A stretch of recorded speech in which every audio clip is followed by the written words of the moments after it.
Amigos todos, soy del sur, vengo del sur.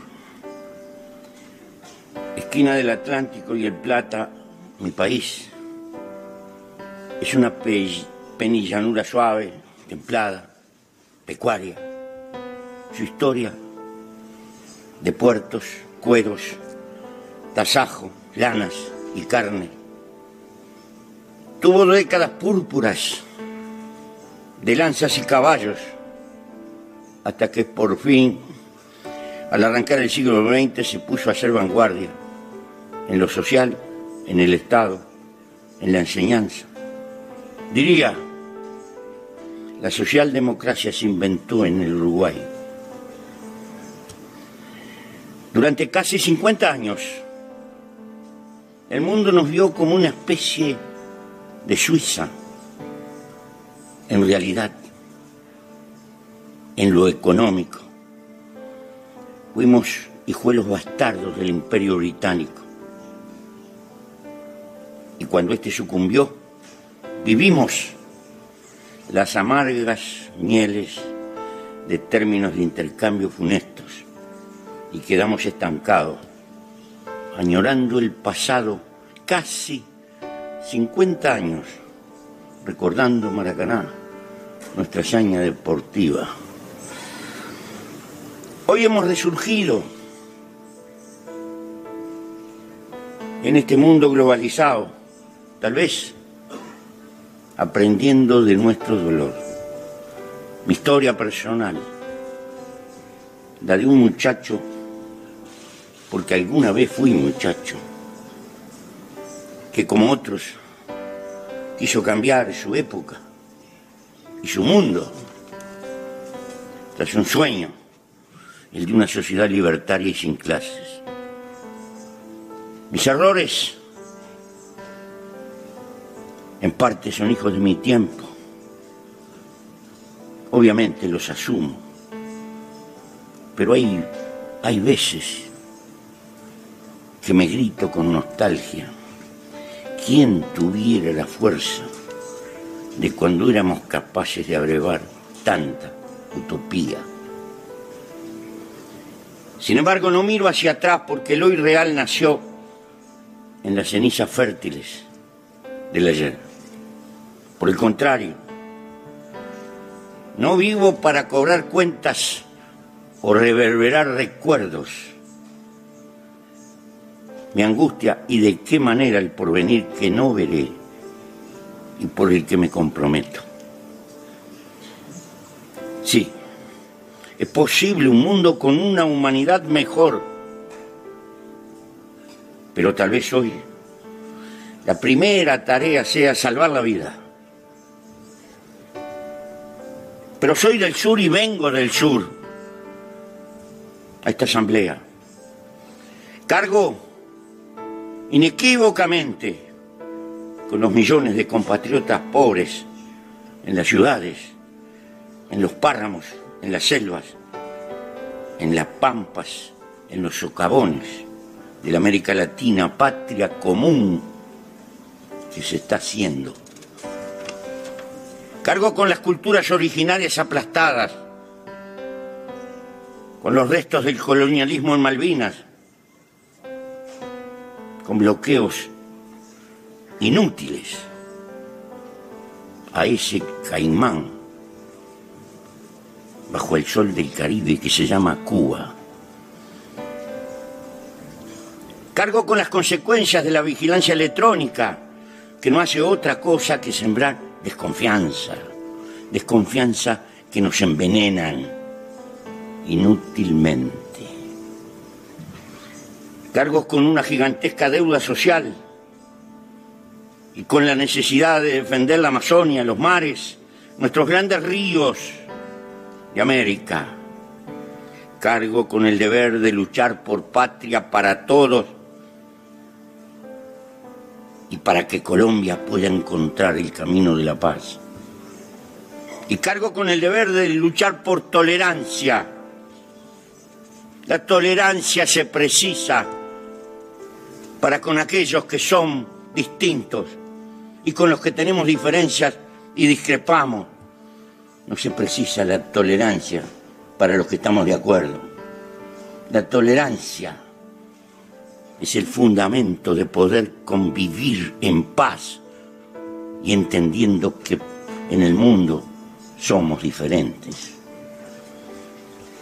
El combate a la economía sucia, al narcotráfico, a la estafa y el fraude, a la corrupción, plagas contemporáneas prohijadas por ese antivalor, ese que sostiene que somos más felices si nos enriquecemos, sea como sea. Hemos sacrificado los viejos dioses inmateriales y ocupamos el templo con el dios mercado. Él nos organiza la economía, la política, los hábitos, la vida, y hasta nos financian cuotas y tarjetas la apariencia de felicidad. Parecería que hemos nacido solo para consumir y consumir. Y cuando no podemos, cargamos con la frustración, la pobreza y hasta la autoexclusión. Lo cierto hoy, que para gastar y enterrar los detritos en eso que se llama la huella de carbono por la ciencia, si aspiráramos en esta humanidad a consumir como un americano promedio, son imprescindibles 3 planetas para poder vivir. Es decir, nuestra civilización montó un desafío mentiroso. Y así como vamos, no es posible para todos colmar ese sentido de despilfarro que se le ha dado a la vida. Que en los hechos está masificando como una cultura en nuestra época, siempre dirigida por la acumulación y el mercado. Prometemos una vida de derroche y despilfarro. En el fondo constituye una cuenta regresiva contra la naturaleza y contra la humanidad como futuro. Civilización contra la sencillez, contra la sobriedad, contra todos los ciclos naturales, pero peor, civilización contra la libertad que supone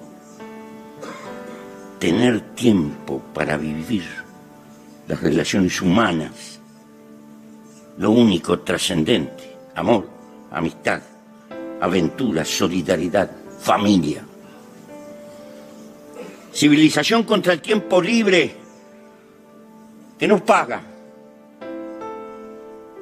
que no se compra y que nos permite contemplar y escudriñar el escenario de la naturaleza.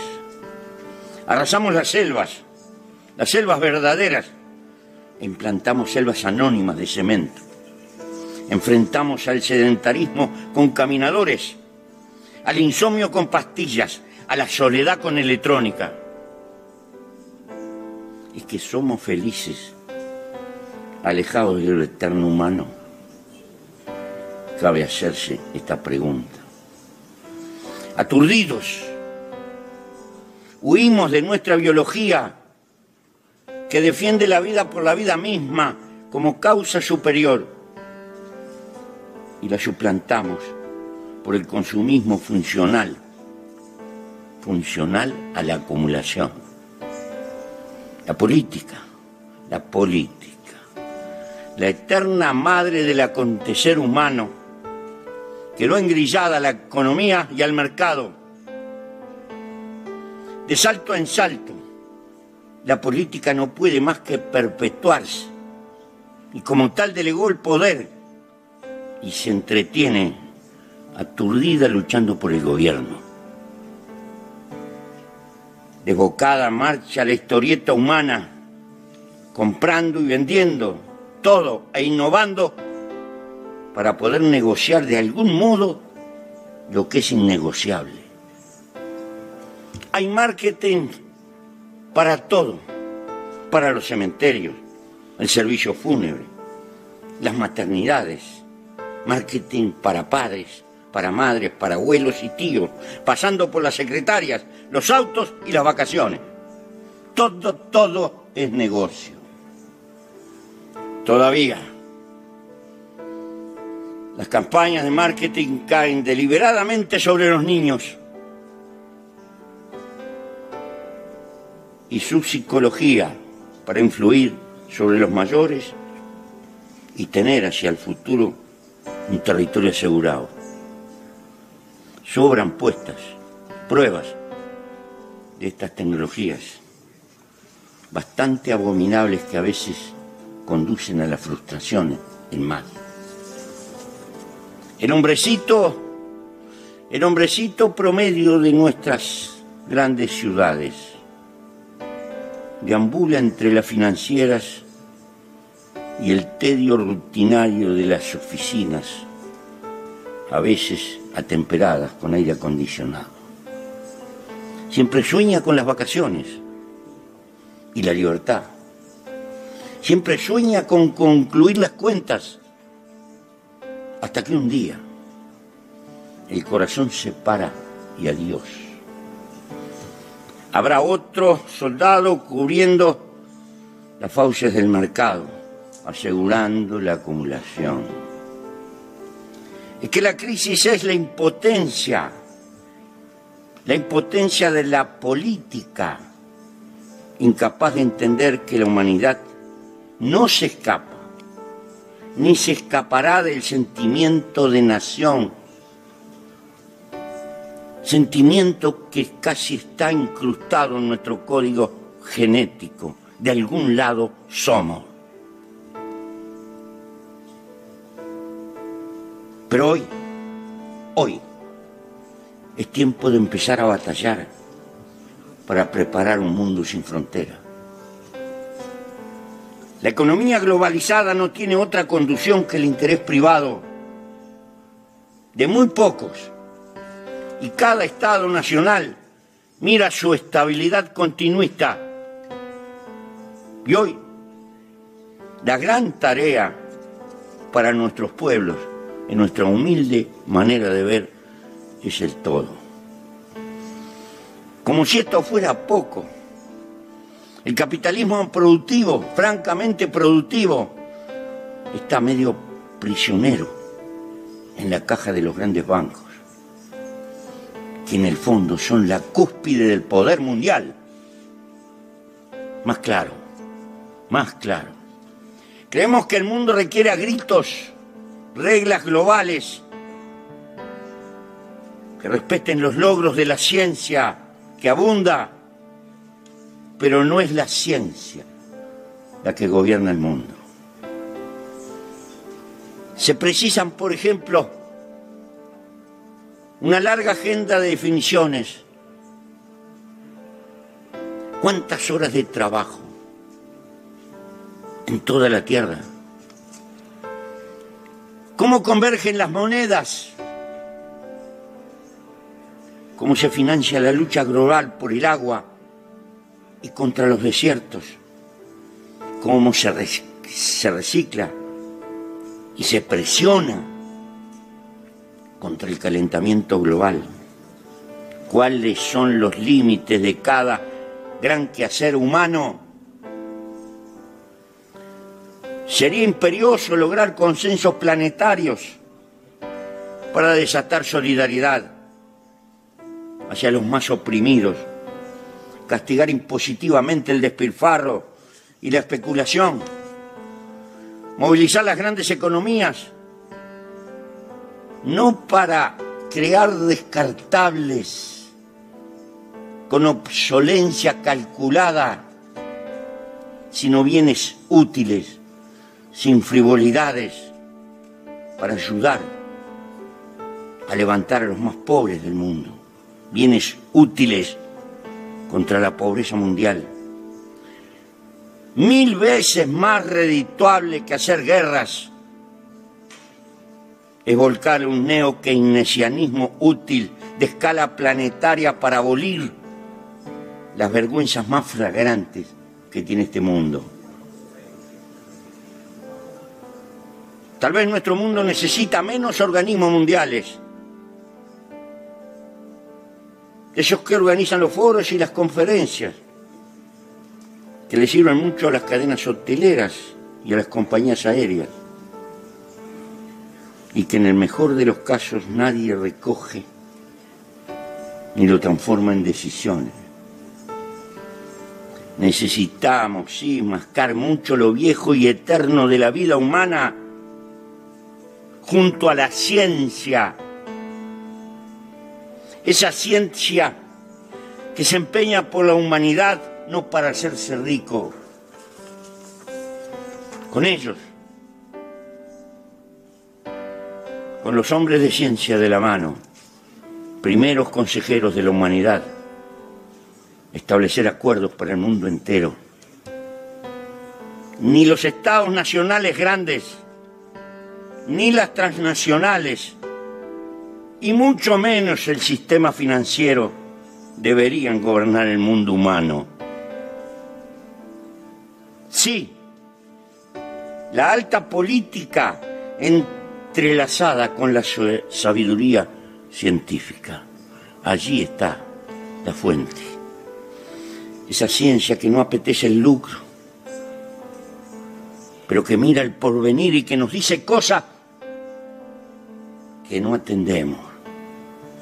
¿Cuántos años hace que nos dijeron en Kioto determinadas cosas que no nos dimos por enterados?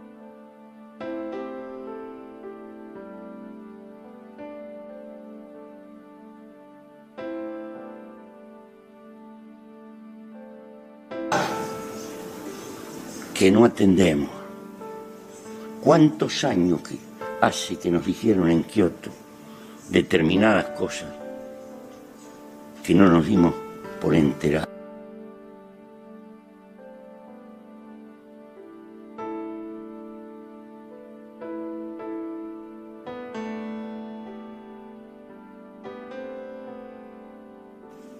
Por el debilitamiento de la alta política, eso que se ocupa del todo. Por un tiempo vamos a asistir al refugio de acuerdos más o menos regionales que van a plantear un interno mentiroso libre comercio interno, pero que en el fondo van a terminar construyendo parapetos proteccionistas supranacionales en algunas regiones del planeta. A su vez, van a crecer ramas industriales de importancia y servicios, todos dedicados a salvar y a mejorar el medio ambiente. Así nos vamos a consolar por un tiempo, vamos a estar entretenidos. Y naturalmente, va a continuar impertérrita la acumulación para el regodeo del sistema financiero. Continuarán las guerras y por tanto los fanatismos, hasta que tal vez la naturaleza nos llame al orden y haga inviable nuestra civilización. Tal vez, señores, tal vez nuestra visión es demasiado cruda, sin piedad, y vemos al hombre como una criatura única, la única que hay arriba de la tierra capaz de ir contra su propia especie. Vuelvo a repetir, lo que algunos llaman la crisis ecológica del planeta es consecuencia del triunfo avasallante de la ambición humana. Ese es nuestro triunfo, también nuestra derrota, porque tenemos impotencia política de encuadrarnos en una nueva época que hemos contribuido a construir y no nos damos cuenta. ¿Por qué digo esto? Dos datos, nada más. Lo cierto es que la población se cuadriplicó y el PBI creció por lo menos 20 veces en el último siglo. Desde 1990, aproximadamente cada 6 años se duplica el comercio mundial. Podríamos seguir anotando datos que establecen con claridad la marcha de la globalización. ¿Qué nos está pasando? Entramos en otra época aceleradamente, pero con políticos, atavios culturales, partidos y jóvenes, todos viejos, ante la pavorosa acumulación de cambios que ni siquiera podemos registrar. No podemos manejar la globalización porque nuestro pensamiento no es global. No sabemos si es una limitante cultural o estamos llegando a los límites biológicos. Nuestra época es portentosamente revolucionaria como no ha conocido la historia de la humanidad, pero no tiene conducción consciente. O menos, conducción simplemente instintiva. Mucho menos todavía, conducción política organizada, porque ni siquiera hemos tenido filosofía precursora ante la velocidad de los cambios que se acumularon. La codicia, tan negativa y tanto motor de la historia, eso que empujó hacia el progreso material, técnico y científico,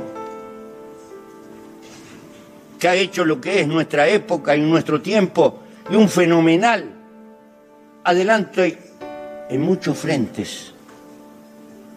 Paradojalmente, esa misma herramienta, la codicia que nos empujó a domesticar la ciencia y transformarla en tecnología, nos precipita a un abismo brumoso,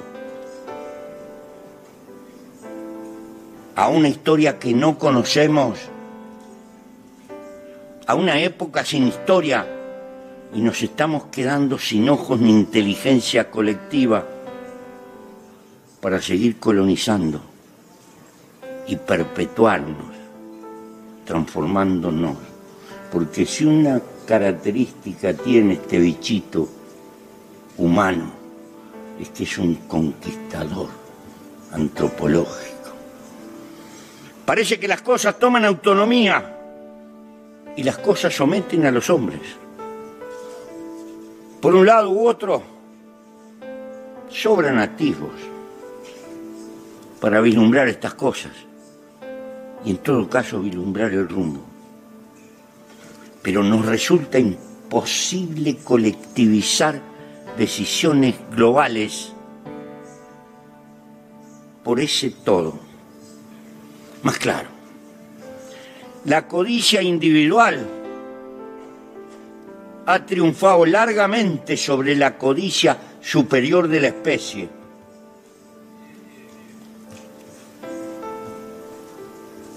Aclaremos, ¿qué es el todo, esa palabra que utilizamos para nosotros?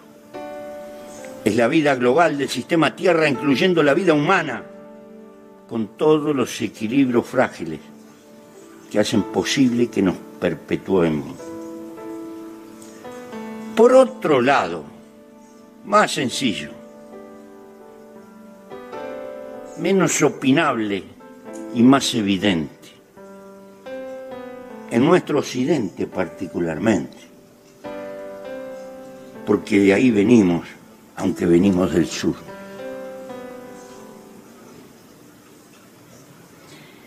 Las repúblicas que nacieron para afirmar que los hombres somos iguales, que nadie es más que nadie, que sus gobiernos deberían de representar el bien común, la justicia y la equidad. Muchas veces las repúblicas se deforman y caen en el olvido de la gente corriente, la que anda por las calles, el pueblo común. No fueron las repúblicas creadas para vegetar encima de la grey, sino por el contrario, son un grito en la historia para ser funcionales a la vida de los propios pueblos, y por lo tanto las repúblicas se deben a las mayorías y se deben a luchar por la promoción de las mayorías, por lo que fuera, por reminiscencias feudales que están allí en nuestra cultura, por clasismo dominador, tal vez por la cultura consumista que nos rodea a todos. Las repúblicas frecuentemente en sus direcciones adoptan un diario vivir que excluye, que pone distancia con el hombre de la calle. En los hechos, ese hombre de la calle debería ser la causa central de la lucha política en la vida de las repúblicas. Los gobiernos republicanos deberían de parecerse cada vez más a sus respectivos pueblos en la forma de vivir y en la forma de comprometerse con la vida. El hecho es que cultivamos arcaísmos feudales, cortesanismos consentidos, hacemos diferenciaciones jerárquicas que en el fondo socavan lo mejor que tienen las repúblicas, que nadie es más que nadie. El juego de estos y otros factores nos retienen en la prehistoria y hoy es imposible renunciar a la guerra cuando la política fracasa. Así se estrangula la economía, derrochamos recursos. Oigan bien, queridos amigos, en cada minuto del mundo, en cada minuto se gastan 2 millones de dólares de presupuestos militares en esta tierra. 2 millones de dólares por minuto en presupuestos militares. La investigación médica de todas las enfermedades que ha avanzado enormemente y es una bendición para la promesa de vivir unos años más. Esa investigación apenas cubre la 1/5 parte de la investigación militar. Este proceso del cual no podemos salir es ciego, asegura odio y fanatismo, desconfianza, fuente de nuevas guerras y esto también, derroche de fortunas. Yo sé que es muy fácil, poéticamente, autocriticarnos nacionalmente. Y creo que sería una inocencia en este mundo plantear que allí existen recursos para ahorrar y gastarlos en otras cosas útiles. Eso sería posible otra vez si fuéramos capaces de ejercitar acuerdos mundiales y prevenciones mundiales de políticas planetarias que nos garanticen la paz y que nos den a los más débiles garantías que no tenemos.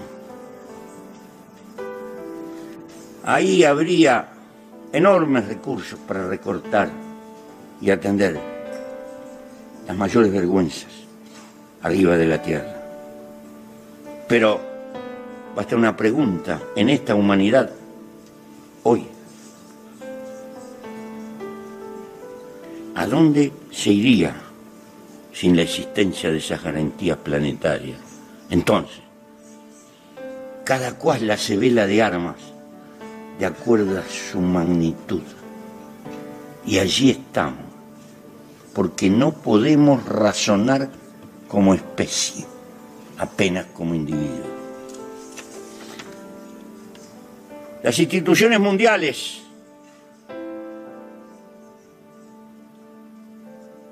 particularmente hoy vegetan a la sombra consentida de las disidencias de las grandes naciones. Y obviamente estas quieren retener su cuota de poder. Bloquean en los hechos a esta ONU, que fue creada con una esperanza y como un sueño de paz para la humanidad. Pero peor aún, la desarraigan de la democracia en el sentido planetario, porque no somos iguales. No podemos ser los iguales en este mundo donde hay más fuertes y más débiles. Por lo tanto, es una democracia planetaria herida y está cercenado la historia de un posible acuerdo mundial de paz, militante, combativo y que verdaderamente exista. Y entonces remendamos enfermedades allí donde hace eclosión y se presenta según le parezca algunas de las grandes potencias. Lo demás miramos desde lejos, no existimos. Amigos, yo creo que es muy difícil inventar una fuerza peor que el nacionalismo chauvinista de las grandes potencias. La fuerza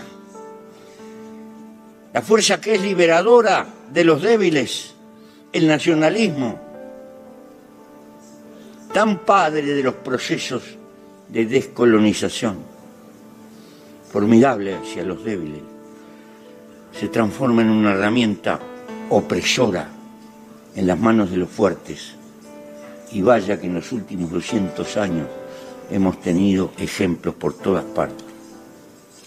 La ONU, nuestra ONU, languidece, se burocratiza por falta de poder y de autonomía,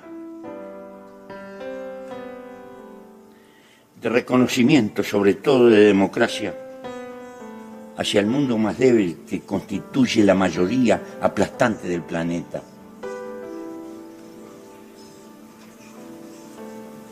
Pongo un pequeño ejemplo, pequeñito. Nuestro pequeño país tiene, en términos absolutos, la mayor cantidad de soldados en misiones de paz de los países de América Latina, desparramados en el mundo, y allí estamos donde nos piden que estemos. Pero somos pequeños, débiles, donde se reparten los recursos y se toman las decisiones, no entramos ni para servir el café.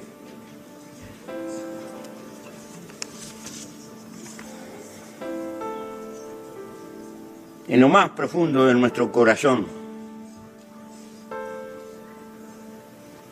existe un enorme anhelo de ayudar a que el hombre salga de la prehistoria. Yo defino que el hombre, mientras viva con climas de guerra, está en la prehistoria. a pesar de los muchos artefactos que pueda construir. Hasta que el hombre no salga de esa prehistoria y archive la guerra como recurso cuando la política fracasa, esa es la larga marcha y el desafío que tenemos por delante. Y lo decimos con conocimiento de causa. Conocemos las soledades de la guerra. Sin embargo, estos sueños,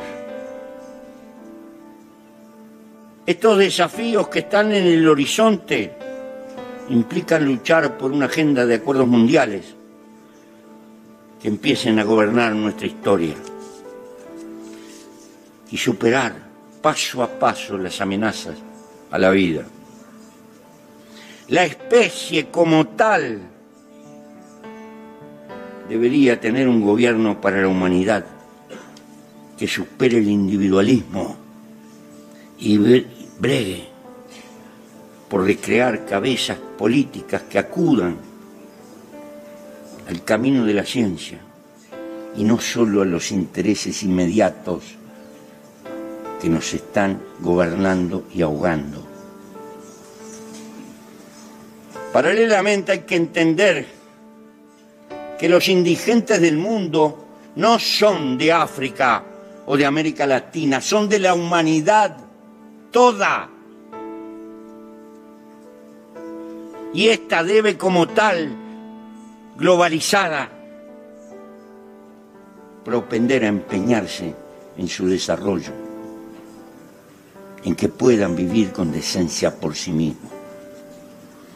Los recursos necesarios existen, están en ese depredador despilfarro de nuestra civilización.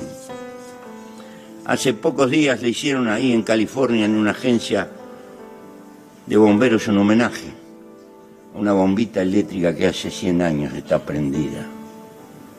100 años que está prendida. Amigo,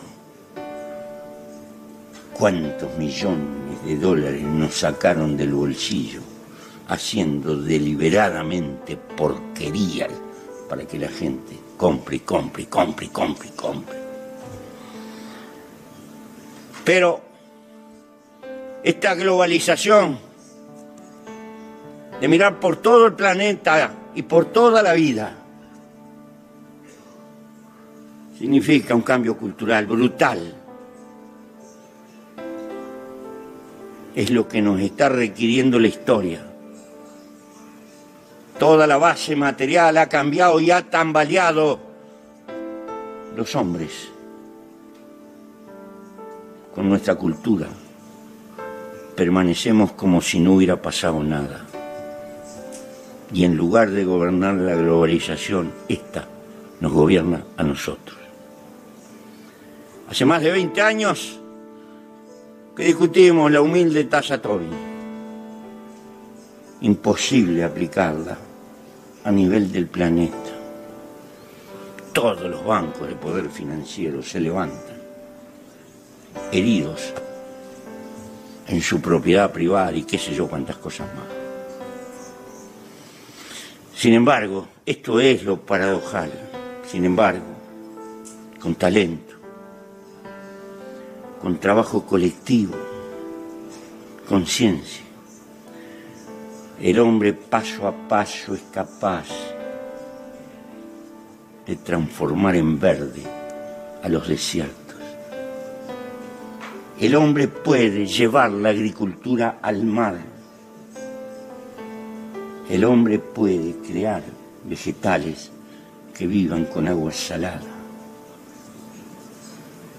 La fuerza de la humanidad se concentra en lo esencial, es inconmensurable.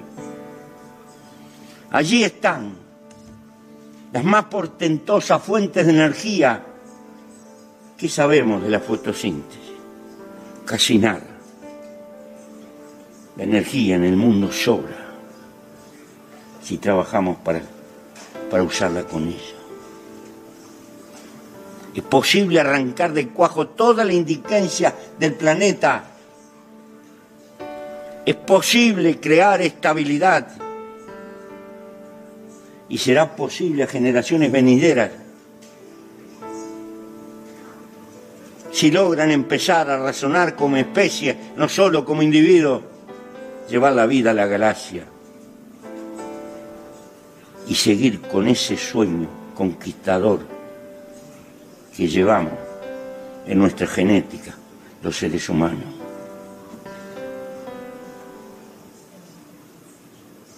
Pero para que todos esos sueños sean posibles, necesitamos gobernarnos a nosotros mismos o sucumbiremos. O sucumbiremos porque no somos capaces de estar a la altura de la civilización que en los hechos fuimos desarrollando. Este es nuestro dilema. No nos entretengamos solo, remendando consecuencias.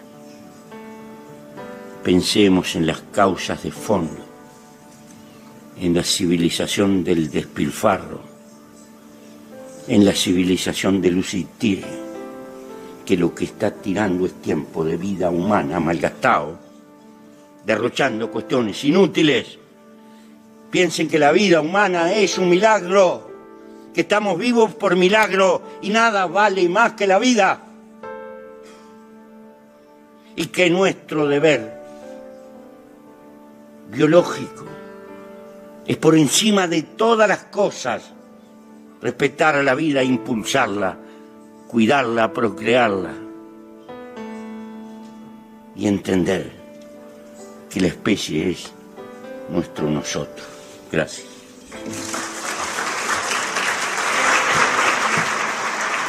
On behalf of the General Assembly, I wish to thank the President of the Eastern Republic of Uruguay for his statement just made. May I request the representative to remain seated while we greet the President.